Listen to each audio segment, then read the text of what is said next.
Heyo, Internet! Wilfredo here with MMORPG.com, bringing you the next episode in the Is It Worth Playing series. And I want to thank each and every one of you who actually checked out my previous video on Star Trek Online for all the likes, the comments, and the feedback, especially the feedback. Your feedback makes it easier for me to make better content for you. So, what about today's episode? Well, we're going on an adventure, so grab your backpack, fill it with snacks, you're going to need it for 11sies, grab your cloak, and let's head out into the Shire. Enjoy. This month's game is Lord of the Rings Online, a high fantasy theme park tab target MMO developed by Turbine Studios and published currently by Standing Stone Games. LOTRO released in April of 2007 as a sub-based MMO with a free-to-play conversion in September of 2010. This MMO is based on the long-storied franchise of J.R.R. Tolkien and his high fantasy epic masterpiece, taking the player to Middle-earth during the Second Age, where you as the player are adventuring during the events of the main books with the looming rise of Sauron and his forces to conquer Middle-earth in the search of the One Ring. Are you adventurer enough to face the armies of Gondor and save Middle-earth? Well, let's first see if it's worth doing. The new player experience is something that I wouldn't have imagined, as it's extremely confusing at a certain point. The character creation is an absolute sign of 2007, as the choices are as limited as you expect. Favoring the classic creation systems of WoW and EverQuest 2, don't expect your character to have a unique look. There are, however, videos on the races and classes to assist in figuring out how you want to make your character, which is fantastic. Brawlers are warriors who delight in the thrill of close combat. Scorning traditional weapons in favor of heavily armored fists, they rely on staggering blows, swift strikes, and sheer toughness to win the day. Brawlers are valuable members of any fellowship, whether laying waste to many foes or standing fast before waves of brutal attacks. They urge allies on through unbridled shows of ferocity. You can choose between 7 races and 11 classes. Kind of. These classes are race-locked. Right from the rip, LOTRO has lost a bit of respect for me. My biggest pet peeve is to lock anything based upon gender, race, or class. Anyone should be able to play anything. One of these classes is the race and vice versa in the Bjorning. The latest class, 15 years late by the way, is the Brawler class, which is currently behind a paywall costing 1,000 LOTRO points, if you want to purchase it, but more on that later. There's also Monster Play, where you can play as a soldier of the forces of Sauron's army. This would be awesome to play as when it comes to faction warfare. However, LOTRO initially put this feature behind a paywall, and 90% of it still is, as you can only play as a Reaver if you're a free player. And how's the Monster Play, you ask? Well, I don't know, as there is no one playing a monster to my knowledge. Once you get into the game proper, you are walked through a very cool tutorial. Each race starts out in a different scenario. This is awesome because it allows for each new character to feel like there's a unique starting point in your life as a new adventurer. High elves start out at max level on a battlefield, elves are defending Calendum, and humans and halflings are broken out of bandit jail. Huh. How do we get captured before being broken out of jail by, of all people, Strider? Anywho, you go through a quick intro to LOTRO, say that 5 times fast, and then you find yourself in the starting area where you begin the long story of Tolkien's masterfully enthralling world. Drama and storytelling are fantastic as it creates this immersion of being a part of the Lord of the Rings. The next starting area is a layered area, a story mechanic to showcase the drama in LOTRO, as there are massive changes to the landscape as you play through the game, which are fantastic points when it comes to your story. Once you finish your basic tutorials in this area, you'll enter the world proper, and I'll admit, I was extremely happy to feel like an adventurer getting ready to make their way into the lands of Middle-earth, like Bilbo when he ran off screaming that he was on an adventure. But I had this feeling of missing a lot of information and feeling a bit lost, because I was. Throughout the starting area, LOTRO throws a lot of panels, pop-ups, and tidbits of info without giving you much context, as it assumes you know what you're getting into. That's not good for new players, as they can feel very confused and overwhelmed on what's next. The map doesn't help with this, as it's limited. It looks like a map made in Dungeon Painter Studio as a test map, The low resolution and markers look more like stains of, stew during supper that were spilled on the page. While the starting area feels pretty good, once you leave, things start to take a turn for the worse. Also, as a new player, the game gives you a lot of free gifts, but there's no real explanation as to what they do or what they're for. And this stuff fills up your inventory fast. And if you start opening these as you level, you will have completely run out of bag space and you can't get rid of it easily. You have to wait to leave the starting zone before you can head to the nearest major city to deposit into your vault, which only has 30 slots to start. I didn't expect this to be this confusing. There's such a sudden tonal shift in the game that it caught me off guard completely and quickly. I'm not a fan. By the way, I had to Google where the nearest vault was. Let's talk gameplay. Tab target is the name of the game, and this is something weird. Movement is very floaty, and it feels like you need to build up momentum to move, and you look like you're skating on the ground you're walking on. Combat gets a bit weird, as the speed is adequate, but it feels unresponsive. Some skills have a combo mechanic which adds a bit of depth to combat, but it almost means nothing with the delay. There's also a ton of skills for you to learn, which is great. And guess what? It's likely that many of them are going to be useless if you spec your character wrong. Some of the effects are just bland and boring for a game that just launched 3 years after WoW. But the one thing that really kills combat, along with many other things in the game, is the incessant lag that occurs. It breaks the pacing and really shouldn't be an issue in 2022 and could use some improvement. Speaking of improvement, let's talk UI. This UI is actually very clean for the most part and is customizable, which is extremely nice. But could someone explain to me the LOTRO store plot on the hotbar?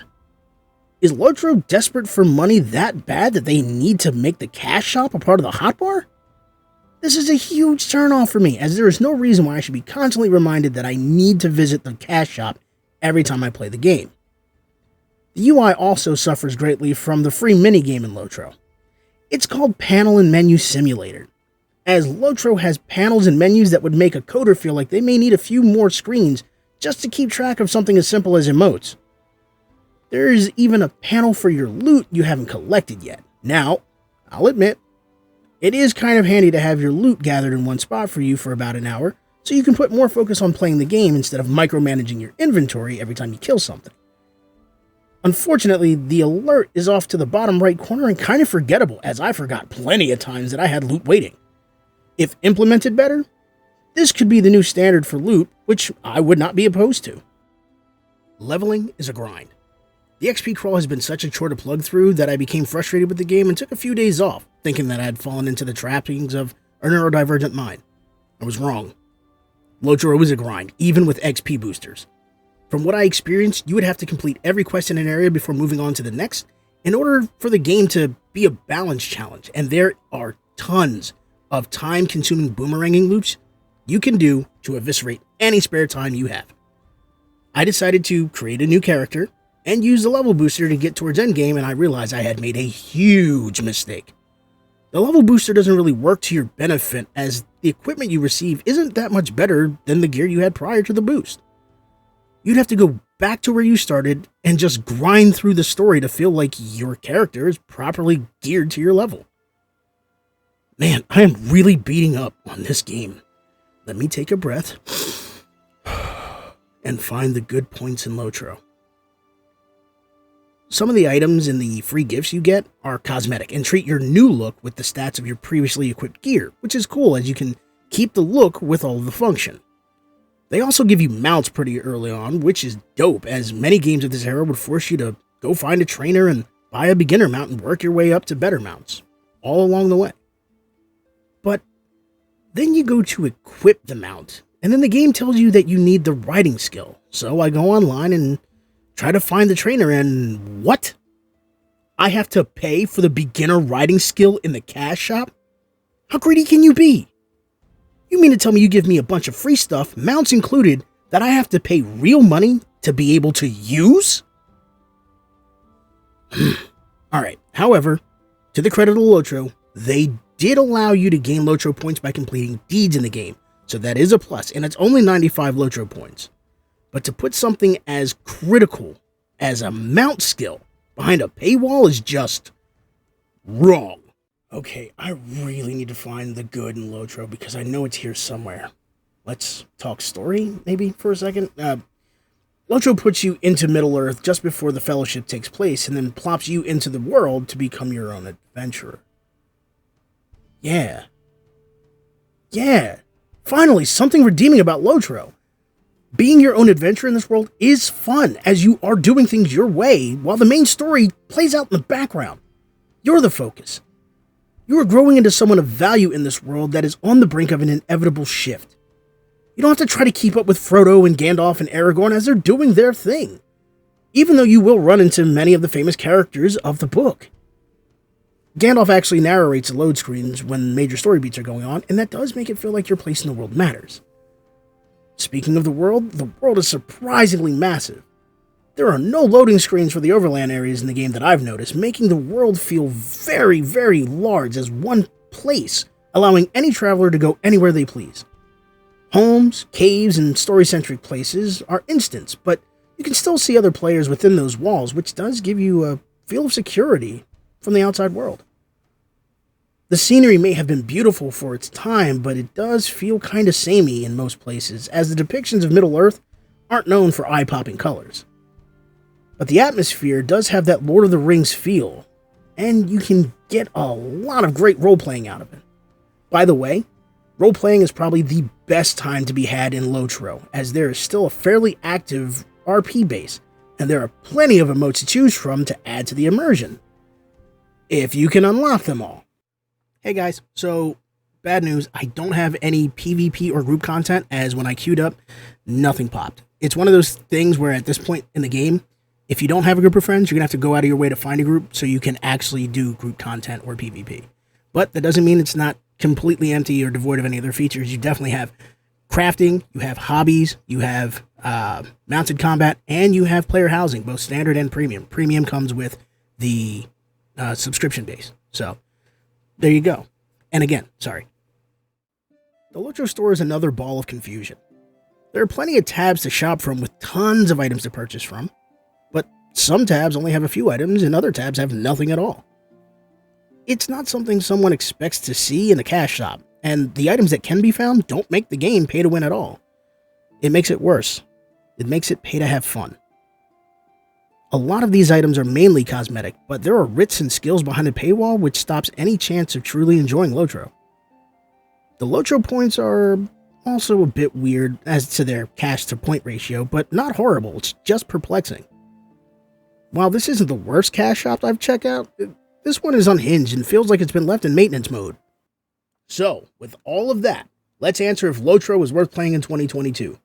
The bombs are as follows. Being an adventurer in Tolkien's world encapsulates the feel of Lord of the Rings in a whole new medium. The massive world creates the want to get lost and explore. A customizable UI is always a great feature. There's tons of content to keep you busy. And being able to earn LOTRO points as an alternative to cash is a blessing.